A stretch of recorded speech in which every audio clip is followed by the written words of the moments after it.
Hi, I'm Zada Sudduth. Welcome to Moments of Mindfulness. Today we're going to talk about a breathing technique that can help you deal with fight or flight syndrome. So the breathing technique that I want to teach you has to do with the functioning of your brain. Your brain, if we were to open it up, would be about like the size of your two fists. And while it's all one color, it doesn't have all these pretty colors of the sample. This example here is going to be used to explain the fight or flight syndrome. This is our reptilian brain. That's the part that's located at the very back of our head. This is the type of brain that you find in fish, snakes, lizards, that type of thing. This is the mammalian brain, and it's just what it sounds like. You find it in mammals.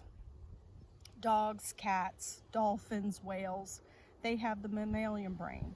Now humans have this very front part that's called the frontal lobe, located right here in your head. We're the only creatures on earth that have that frontal lobe.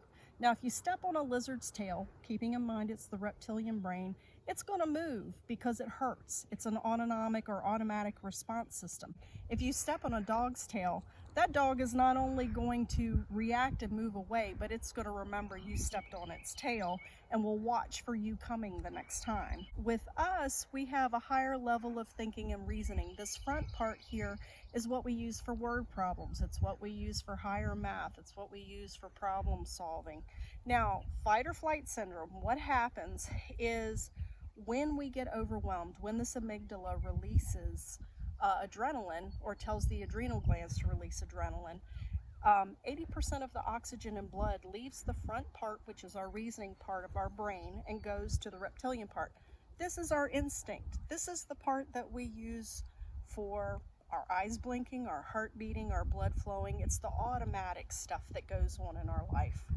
So fight or flight happens. We go into this part. We're not able to use our reasoning. We're doing instinct. So what do we do to accommodate that, to fix that? This is the breathing technique that I'm going to teach you. I learned this in my EMDR class, which is eye movement desensitization and reprocessing class. I put it together a little bit differently than what we were taught, but most of my clients have found this to be very helpful. So the first thing you need to know about this breathing technique is we're going to breathe in to the count of 4, hold to the count of 5, then we're going to exhale to the count of 7, like we're blowing bubbles for a little kid or blowing through a straw. So it looks kind of like this.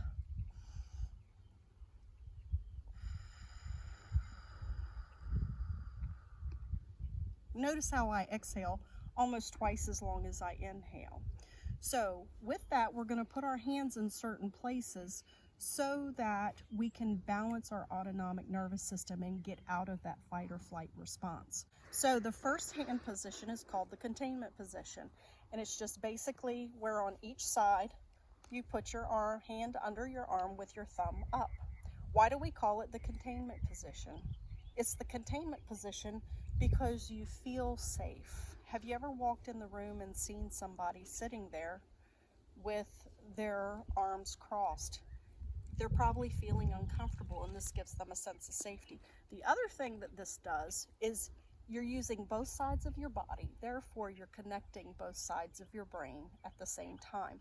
And we do 3 sets of breathing like that. So it goes like this. Inhale, hold, 2, 3, 4, 5, exhale.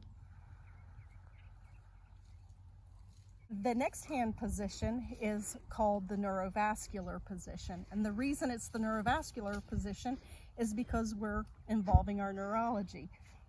You put one hand on your forehead, then you put the other hand on the base of your head like this. If everybody can see my hand, take a look. Doesn't matter which hand. And we do 3 sets of breathing like this. You breathe in, hold, 2, 3, 4, 5, exhale like you're blowing bubbles.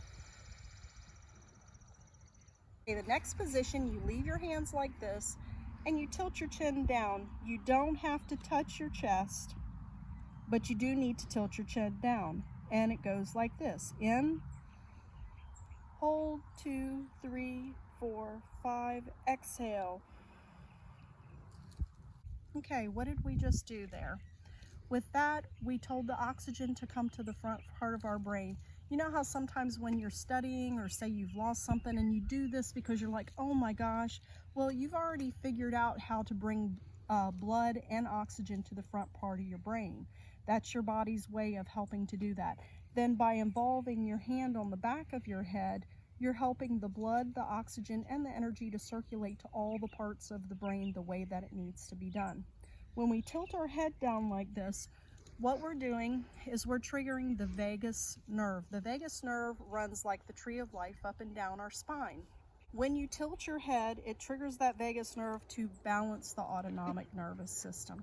So if you're having a panic attack or you're feeling panicky, the first hand position you're going to want to go to is this tilted neurovascular position, and do your breathing in, hold, 2, 3, 4, 5, out. So the third hand position is called the settling position. You put one hand on your forehead, one hand on your heart, and we do 3 sets.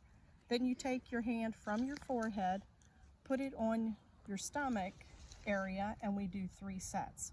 Why do we do that? Well, these are the 3 thinking areas of your body. Your head, we already know what it does. Your heart, there's over 30,000 neurites that scientists have found in your heart. Neurites, they sound kind of like neurons. That's because they're thinking cells. Our gut, more and more people there know, you may already know this, that we produce neurotransmitters in our stomach, especially serotonin, which is something, it's a feel-good chemical. Those are the things that make our mood more balanced. So what we're doing is we're connecting these 3 parts. We're also helping to encourage the energy to flow between the 3 thinking areas. So it looks kind of like this. In, hold, 2, 3, 4, 5, out. Then you switch and you do the same thing. In, hold, 2, 3, 4, 5, out. And you repeat that 3 times. I recommend doing this practice twice a day when you're calm. Get yourself used to it, memorize it. Then when you just start to feel edgy or overwhelmed, you can go right to it before things get out of hand. If you have a hard time finding a quiet place to do this, you can go to a restroom, you can go to your vehicle. There are some of them that you can do without people noticing. This one right here, the containment position, nobody's really going to notice if you're sitting there doing the breathing. People aren't really going to notice you doing that per se. So, if you have any questions about this breathing technique, feel free to message me. Contact me through Contact Us on wellnessplace1.com. Leave a comment in the comments section, and I'll be glad to answer your questions. Thank you again for sharing this time with me on Moments of Mindfulness, and I'll see you in the next video.